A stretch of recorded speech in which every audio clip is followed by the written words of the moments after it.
The Patchwork Girl of Oz. Chapter 1. Ojo and UNK Nunky. "Where's the butter, Yunsi Nunky?"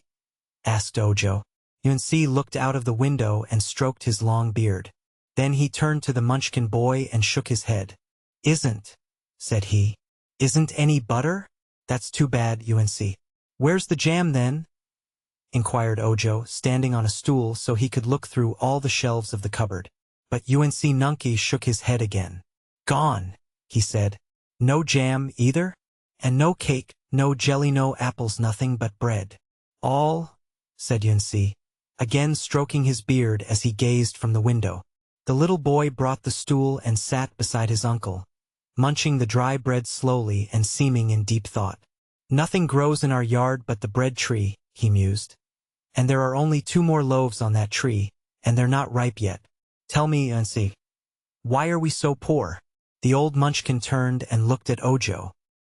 He had kindly eyes, but he hadn't smiled or laughed in so long that the boy had forgotten that UNC Nunky could look any other way than solemn. And UNC never spoke any more words than he was obliged to. So his little nephew, who lived alone with him, had learned to understand a great deal from one word. "Why are we so poor, UNC?"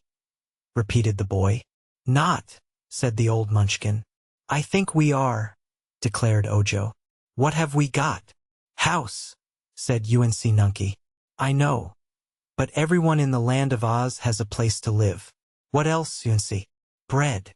I'm eating the last loaf that's ripe. There. I've put aside your share, UNC. It's on the table so you can eat it when you get hungry. But when that is gone, what shall we eat?" The old man shifted in his chair but merely shook his head. "Of course," said Ojo, who was obliged to talk because his uncle would not. "No one starves in the land of Oz either. There is plenty for everyone, you know. Only, if it isn't just where you happen to be, you must go where it is." The aged Munchkin wriggled again and stared at his small nephew as if disturbed by his argument. "By tomorrow morning," the boy went on, "we must go where there is something to eat, or we shall grow very hungry and become very unhappy." "Where?" asked UNC.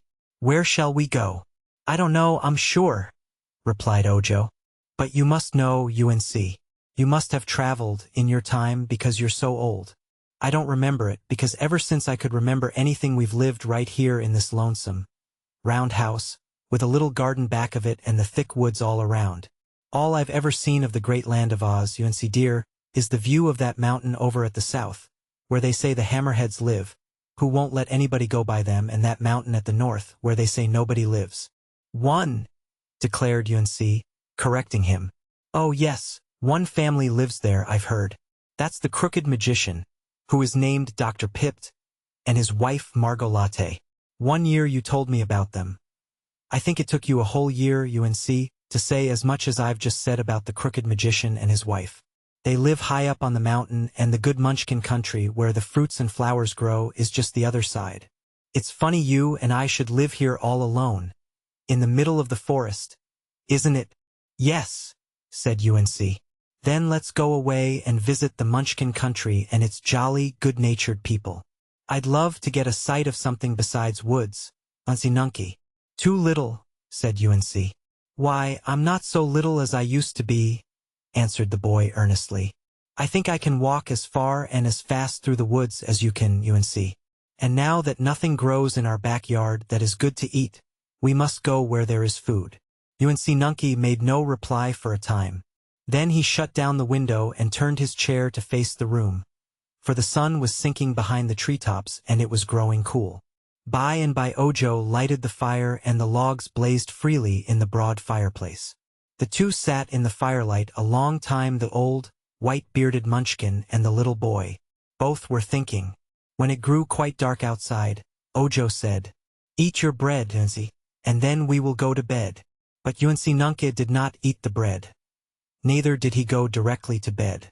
Long after his little nephew was sound asleep in the corner of the room, the old man sat by the fire, thinking.